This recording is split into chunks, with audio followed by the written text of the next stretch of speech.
Olá pessoal, mais uma live curta. Vamos falar da CPI da Esperança, CPI que está sendo gestada no Congresso Nacional. Tem as assinaturas, já foi protocolada. Vamos ver se o Arthur Lira instaura a CPI.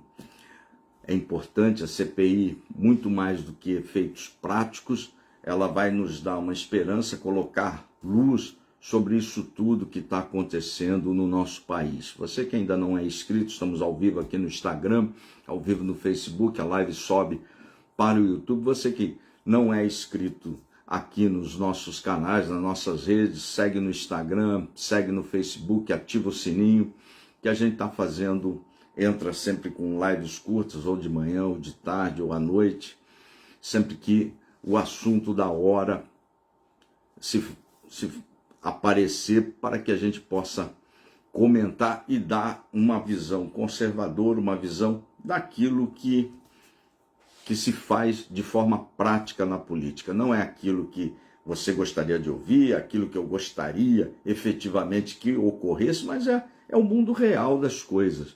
Nós temos que fazer política com o mundo real das coisas. Não podemos criar um mundo imaginário e achar que com esse mundo imaginário a gente vai fazer as transformações que o Brasil precisa. Parabéns ao deputado Van Hatten do Novo, que colheu as assinaturas, que se engajou com muita coragem no nosso parlamento. Parabéns aos senadores Girão, e o contrassenso disso tudo, que o Novo, do deputado Van Hatten, foi exterminado nas urnas pelo bolsonarismo. E é um deputado do Novo que está colocando luz nesse processo autoritário de censura do estado de exceção que o Brasil vive hoje. Essas imensas supressões de direitos individuais dos brasileiros. E no Senado, as poucas vozes no Senado são também de um partido que foi também exterminado nas urnas, senadores do Podemos, um partido que foi dizimado nas urnas, também pelo mesmo motivo. Então, parabéns a esses parlamentares que, com coragem, estão se contrapondo contra isso tudo que está aí. O Brasil não vive um Estado democrático de direito, está muito longe disso. O propósito nosso é que se restabeleça as liberdades, as garantias individuais. Um país não pode viver à mercê de uma ditadura togada. Nós não podemos ficar à mercê dessa ditadura. Não queremos trocar um ditador togado também por um ditador fardado. Nós precisamos recuperar o nosso Estado, recuperar o protagonismo dos poderes fortes, independentes entre si, e que possam se contrapor a essa ditadura, esse Estado de exceção que o país vive hoje. Tem que tomar muito cuidado ao se manifestar, porque a ditadura está aí, está presente, e ela vem com tudo, e ela está com tudo porque não há um poder da República, sobretudo do Legislativo, que é o que deveria frear todo esse movimento de avanço sobre as instituições que o Judiciário tem feito. E quando eu digo Judiciário, especificamente o STF, mas que representa o nosso Judiciário. Infelizmente, os juízes de primeira e segunda instância estão pagando um preço alto pelos atropelos do ministro do STF, e esse atropelo do ministro do Alexandre, ele reflete diretamente em todo o Judiciário, e o atropelo também do ministro Alexandre, ele é corroborado com os demais membros do STF que ratificam as suas decisões monocráticas, que invadem outros poderes, que invadem garantias do nosso Estado Democrático de Direito, onde nós temos pessoas investigadas que sequer têm acesso aos autos. Isso é inadmissível, isso é impensável numa democracia liberal que precisa gerar emprego, que precisa discutir os assuntos. E é só na democracia liberal que se discute os assuntos. Não podemos ter uma democracia liberal fantasiada que não se pode questionar, não se pode perguntar às pessoas, os representantes, que nós pagamos o salário, pagamos grande salário. O judiciário é o maior salário da República com seus penduricalhos todos. Por falar em penduricalho, vai ter um novo penduricalho para o pessoal da Justiça. Vai custar mais alguns milhões para os cofres públicos. Enquanto isso, enquanto o Judiciário avança nas garantias individuais, brasileiros se manifestam em frente aos quartéis, manifestação legítima por liberdade, por democracia e por transparência no pleito eleitoral. Nós vamos conversar muito sobre isso no decorrer de todo o ano de 2023. Esse problema todo foi causado pelo Congresso Nacional. O Congresso Nacional foi o grande causador da não transparência do processo eleitoral. O Congresso Nacional foi o grande responsável ao não aprovar o aprimoramento das urnas. Quando o Congresso Nacional não aprovou o aprimoramento das urnas, é lógico que qualquer narrativa, de qualquer lado, ela é plausível.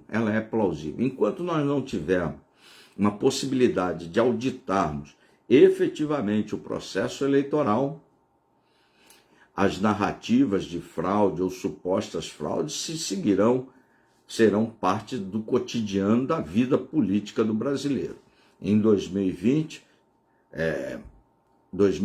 tivemos eleições municipais, 2022 agora nas presidenciais, 2024 nós teremos eleições de prefeitos, vereadores, e essa narrativa vai continuar, né? Essa narrativa vai continuar. E vai continuar até a hora que o Congresso se debruçar de forma séria na nova legislatura e aprovar o aprimoramento das urnas. Eu pediria que quem puder compartilhe os nossos conteúdos, para que nós tenhamos mais alcance e possamos cumprir a função da página. A função da página é ensinar a política, é mostrar os bastidores das políticas com muita honestidade intelectual. Eventualmente se pode até errar. Quando erra, a gente vem aqui e faz o meia-culpa. Mas no decorrer desse processo até agora, quem nos acompanha aqui sabe que a gente está... Não é um exercício de mandinar, mas você vê todos os fatos, todos os dados disponíveis caminham, infelizmente, para a diplomação do Nine, um governo corrupto que vai voltar à cena do crime, né? Vai voltar à cena do crime. Dos membros da transição do governo Lula, né, do Nine, todos eles ali quase 100% processados e com tornozeleira eletrônica. Mas não é sobre isso que a gente vai falar. Isso aí a gente vai ter tempo para falar. Nós precisamos focar agora nessa CPI. Tem uma legislatura um espaço de tempo muito curto. Não sei se ela vai produzir os efeitos que ela deveria efetivamente produzir, mas é uma luz que se lança, é um holofote que se clareia sobre todo esse aspecto de censura. A CPI está sendo baseada na lei de abuso de autoridade, e aí tem aquelas contradições, eu não diria, mas tem o novo que está encabeçando a CPI do abuso de autoridade, trabalhou contra a lei de abuso de autoridade lá atrás. A maioria dos brasileiros ali que querem mais transparência, que combate a corrupção, nós trabalhamos contra a lei de abuso de autoridade aprovada, acho que foi ano passado, que restringiu bastante a atuação do Ministério Público. E curiosamente, essa lei está sendo usada agora para dar um freio um suposto freio, né? Freio entre aspas, no seu ministro Alexandre de Moraes, com seus vários e vários abusos. Então a função dessa CPI é muito mais dar luz, dar holofote e mostrar para o país que o Congresso Nacional, que tem sido omisso, principalmente o Senado, na figura do seu Pacheco, e aí tem que se abrir um parênteses, o Pacheco está trabalhando para ser reeleito presidente do Senado, teremos que nos contrapor a isso, fazer campanha contra isso, e o Arthur Lira está trabalhando para ser presidente da Câmara, para ser reeleito lá presidente da Câmara.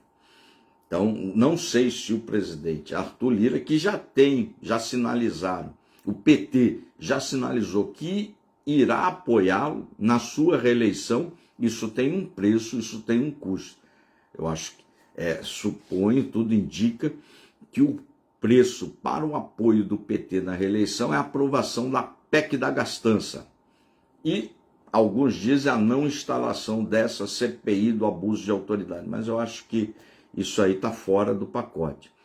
Em contrapartida, o PT vai, o governo da transição do Nine vai fechar os olhos para o RP9, que é o orçamento secreto, né? O orçamento secreto, como eu já tenho dito sempre, ele veio para ficar e vai fazer parte da vida do brasileiro, né? O Congresso Nacional não vai abrir mão dessa imensa ferramenta de poder que ele tem. Então, o orçamento secreto vai ficar. Aquela promessa de campanha do Nine, que ia trabalhar contra o orçamento secreto, já ficou no caminho agora, quando o PT indica que vai apoiar a reeleição do Lira, essa promessa de campanha já foi para a cesta do lixo, essa já era, né? Essa já era, né? Mas ele vai fazer esse apoio, porque sem a PEC da gastança, a PEC do fura-teto, a PEC do rombo fiscal, e eu prefiro PEC do Kid Bengala, que ela vai arrebentar com você, com o brasileiro todo, uma PEC que está prevista lá, 198 bilhões de rombo, dando um rombo fiscal, a gente tem que trabalhar contra. Agora os parlamentares querem reduzir esse valor, mas nós aqui vamos fazer oposição sistemática a esse governo cleptomaníaco do Nine. Sistematicamente nós iremos nos opor ao governo cleptomaníaco do Nine, sistematicamente nós vamos nos opor a qualquer ato ditatorial que macule a liberdade de expressão e que tenha censuras e que não se restabeleça o devido processo legal. Você ser processado, está tudo certo. Você não ter acesso aos autos do processo, aquilo que está sendo, de que estão o acusando para que você possa se defender, é impensável. Então a página nossa vai fazer oposição sistemática ao governo cleptomaníaco do PT e faremos uma oposição sistemática contra todo o abuso de autoridade, sobretudo do judiciário. Não queremos um ditador togado, cagando regra acima da Constituição. As regras estão claras na Constituição. O STF é uma corte constitucional. Nós precisamos, na verdade, de uma nova Constituição que coloque os poderes devidamente, cada qual em seu lugar e sem interferir nas esferas de poder dos outros. Mas isso é assunto para mais de metro e nós vamos conversar muito sobre isso no decorrer de todo esse governo cleptomaníaco que tudo indica vai tomar posse no dia 19. Se nada acontecer, dia 19, o Nine toma posse com os seus condenados e descondenados. É uma pena, é uma lástima, mas o DNA do eleitor fez essa opção. Mas muitos dizem tem fraude, aí tem que mostrar essa fraude, tem que se auditar num processo, num sistema eleitoral que não é possível ser auditável, então fica muito complicado. O Brasil ficou numa sinuca de bico, ou se dá posse no Nine ou se dá um golpe de Estado, né? E aí é uma ruptura e eu acho que isso está muito longe de ocorrer. Os militares têm uma formação bastante democrática e vão fazer aposta na democracia. Não é um sistema, o sistema democrático não é um dos melhores do mundo, mas é o menos ruim de todos eles, podem ter certeza. Você permite na democracia você recuperar e redirecionar os seus eleitos, mas tudo passa pelo voto, tudo passa pelo eleitor, tudo passará por você, e é por isso que nós mostramos para você e como funciona efetivamente a política, para que você não seja refém de maus políticos, para que você não seja um refém do sistema, para que você pense com as suas próprias pernas, não faça esse pensamento de manada, se informe um pouco melhor. Eu tenho dito ao longo dos anos, se informar por WhatsApp não é a ferramenta apropriada, tem muita fake, muita coisa ruim, muita lacração e pouca efetividade na informação, a informação correta, né? Então, parabéns ao deputado Van Hatten, do Novo, parabéns por ter conseguido colocar luz. Espero que o presidente Arthur Lira, mas a gente tem que dar uma mão e impressionar para que essa CPI seja instaurada. Vai ter muito pouco tempo de funcionamento, né? Muito pouco tempo, quase nenhum, mas só o fato de se colocar holofote nesse imenso, gigantesco problema que a democracia liberal vive, já é um começo, E na nova legislatura a gente segue a pressionar para que efetivamente se instaure uma CPI de abuso de autoridade, que se leve isso ao cabo até o fim, mas para que isso possa ocorrer dentro da normalidade que a gente espera, é preciso que o seu Pacheco não seja presidente do Senado. Então vamos precisar se engajar também disso. Para que o governo do Nine também não prospere, é preciso que nós nos engajemos contra essa PEC da gastança, essa PEC do Kid Bengala, essa PEC do rombo fiscal. A gente precisa disso, por isso que é importante que esse tipo de informação chegue às pessoas, né? Se você não compartilhar e guardar isso para si, ela fica muito restrita. Então é importante que a boa informação, a boa política, a boa comunicação, ela chegue às demais pessoas. É muito importante isso. Mas todo mundo está buscando uma coisa que lacre mais, que diga que vai acontecer algo diferente, e infelizmente a gente não vê isso. Eu sou obrigado hoje a comentar aquela foto deplorável, lastimável, indefensável do filho do presidente assistindo Copa no Catar, enquanto milhões de brasileiros estão nas ruas protestando, querendo liberdade, querendo justiça, querendo transparência, querendo um país melhor, inconformados. E o filho do presidente assistindo o jogo na Copa do Catar. Não dá para passar pano, não dá para fingir que isso não aconteça, não dá para que as pessoas continuem a idolatrar. Nós temos que trabalhar por uma causa, nós temos que trabalhar por um Brasil melhor. E um Brasil melhor não passa por isso, né? Não passa por isso. Agora, aqueles que preferem terem seus políticos de estimação, a gente respeita isso aí, né? O cara quer ter seu político de estimação, fique com ele, leva para casa, ajoelha, reza por ele, e aí... Mas depois não vem aqui xingar os outros que falam, é uma mentira que justifica outra mentira, que justifica outra mentira, e o cara fica se justificando com coisas que não são defensáveis, né? Não tem nenhum sentido você defender algo e estar lá, borracha e cacetete para você e picanha para mim. Não tem sentido um negócio desse, né? A gente estaríamos nos comportando tal qual esses caras de esquerda que mentem a rodo aí para a turma da mortadela. Não contem comigo, não contem com a minha página para ficar esse tipo de passação de pano. Eu só ajoelho para o homem lá de cima. E as pessoas, a gente trabalha para as pessoas, para a causa. Vamos trabalhar para esse deputado, para esse senador, para esse presidente. mas por uma causa justa. Uma causa pessoal, não, né? Não está longe disso aí.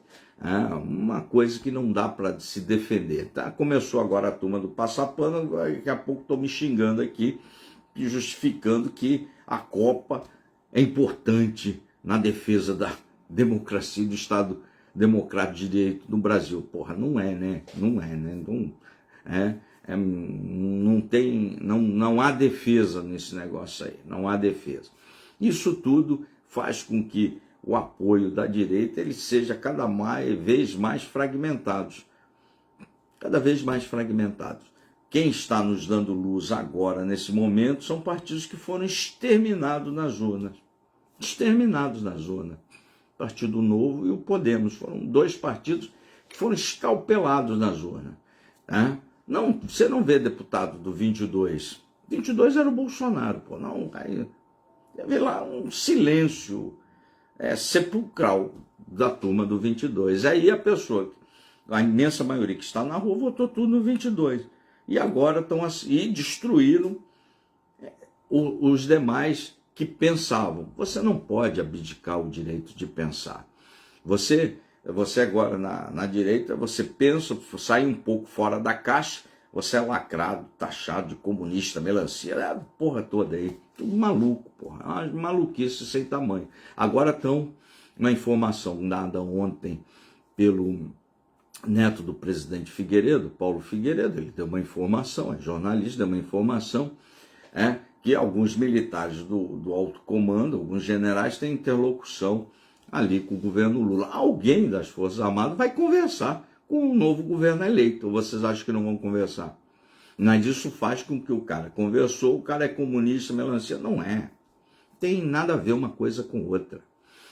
É uma lacração, um assassinato de reputação que agora é muito cedo, mas se fosse num processo eleitoral de 2026, esse tipo de assassinato de reputação de apoiadores que são de direita interfere no processo eleitoral. Perde-se muito voto por causa desses assassinatos de reputação de pseudos apoiadores.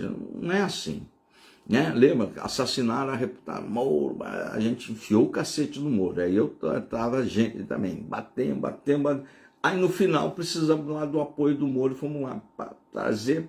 Mas aí foi tarde. Quantos desse apoio se perdeu ao longo do processo? Por assassinato de reputação, por narrativa atrás. Qual a narrativa que é verdadeira hoje? A gente não sabe. Você olha aí, você tem 500 narrativas. O que é verdade? Todo mundo tem uma fonte privilegiada. Não é, você tem que se ater aos fatos efetivamente que estão acontecendo. Fatos, não narrativa. Aí narrativa se justifica tudo. Tudo. Até o ET pousando em Varginha, tu justifica com narrativa. Mas não é esse o propósito da página. O propósito da página também não é ter like, não é ter nada disso. Se esse fosse o propósito, eu estaria falando que vai ter que isso, eu tenho uma fonte que disse isso, que disse aquilo, mas isso tudo é mentira, porra. Isso tudo que estão falando aí é mentira, porra. Então, no alto comando do Exército, a maioria não sabe, são 14 mesmo, 14. 14. Aí se tiver 3 ali que tenham interlocução com as demais, um grande militar, que foi o general Vilas Boas, tinha uma interlocução muito grande com o Fernando Henrique Cardoso. E o general Vilas Boas é um democrata por excelência, um combatente contra a parte contra a esquerdização toda. E tinha uma interlocução muito boa com o Fernando Henrique Cardoso da social-democracia ali. Então, isso tudo tem que se pesar, analisar, pensar, e não se pode abdicar o direito de pensar, pessoal. É importante você pensar e pensar sempre. Então, a CPI, que é objeto da nossa live, a CPI do abuso de autoridade, uma CPI que vai trazer esperança no restabelecimento do Estado Democrático de Direito, mas, sobretudo, esperança em que o Congresso ele possa recuperar suas funções, as suas funções que a Constituição lhe deu, pô. O Congresso não é só para fazer, votar orçamento e fazer divisão de dinheiro de emenda parlamentar. Não é para isso que é o Congresso. Não é só para isso, pô. É para isso também. O Congresso tem que recuperar. Ele não pode ficar o tempo todo de joelhos perante um outro poder da República, o Poder Judiciário. Ele não pode ficar. Isso começou lá quando ele baixou as calças por ocasião do processo do deputado Daniel Silveira. E aí foi um atropelo só. Mas, na verdade, começou antes, né, quando Lewandowski fatiou o processo de impeachment da Dilma. E permitiu que a Dilma, que era para ficar inelegível 8 anos, fosse elegível. Então, o Congresso precisa recuperar o seu protagonismo. E para que ele recupere o seu protagonismo, você, o eleitor, você e do outro lado da telinha, tem que votar em pessoas preparadas, que sejam efetivamente independentes e que tenham coragem para peitar o sistema, não pessoas despreparadas, como a gente tem visto. E estou tão correto nessa minha afirmação, e não mudo ela uma vírgula, que os representantes de vocês estão mudos e aqueles que vocês destruíram nas urnas que estão lá, levando essa batalha a ferro e fogo no Congresso Nacional. São deputados do Novo, que foi exterminado, que acabou, e o Podemos, que também foi exterminado. O Podemos sentiu tanto baque, se fundiu com o PSC, outro partido exterminado que acabou. Por um lado é bom que diminui o número de partidos, mas por outro é muito ruim porque a gente vê uma imensa maioria de parlamentares despreparados que não pensam, que estão mais preocupados em acertar o dente, botar silicone, botar botox na barriguinha, do que fazer uma luta em função da defesa da democracia liberal contra esse excesso de legislação gigante que o Brasil tem. E vai retomar. O plano econômico do Lula é aumentar o Estado, aumentar a mão do Estado sobre o seu bolso. E aí a gente não vê um Congresso preparado o suficiente. Mas nós teremos uma noção muito exata do Congresso Nacional depois do primeiro trimestre do governo do cleptomaníaco do Nine lá. Depois de 3 meses, nós teremos com muita tranquilidade falar, o Congresso ficou assim, assado, assim, assado. Esses aqui eleitos pelo 22 já estão no colo do Nine, ou então todos vocês acertaram, beleza, não estão no colo do Nine. Aqueles que vierem com a conversa fiada, estou fazendo uma oposição responsável, você já sabe que está no colo, né? Você já sabe que na hora H eles vão pular para o colo do Nine. Então, isso tudo a gente vai ter uma noção muito exata, fora nos primeiros 3 meses. Então, nos primeiros 3 meses a gente vai ver, vai acompanhar o painel, ver as negociações, e depois é só contar voto no painel. É muito simples lá. Joãozinho votou com o governo, Joãozinho votou contra. Joãozinho votou com o governo, Pedrinho votou contra. Aí você soma, Pedrinho, de que partido é? Joãozinho, de que partido é? E você sabe quantos estão com o Nine, quantos estão contra o Nine. Quantos estão trabalhando em prol de um governo corrupto, cleptomaníaco, que precisa ser retirado no voto nas urnas em 2026, e quantos não estão, efetivamente não estão. O Brasil vive uma distopia, né? Uma parte da população acha que vai acontecer alguma coisa, outra parte acha que vai dar posse do Lula. Aí, dia 19 está prevista a diplomação do Nine. Senta aí, dia 19. Dia 20, mudar o estado de coisa depois da diplomação é só com golpe de Estado. E eu acho que isso está num horizonte quase que infinito, lá num mundo distante, não está no horizonte das nossas Forças Armadas dar um golpe de Estado. Pelo menos assim eu penso, é assim que eu tenho visto os fatos.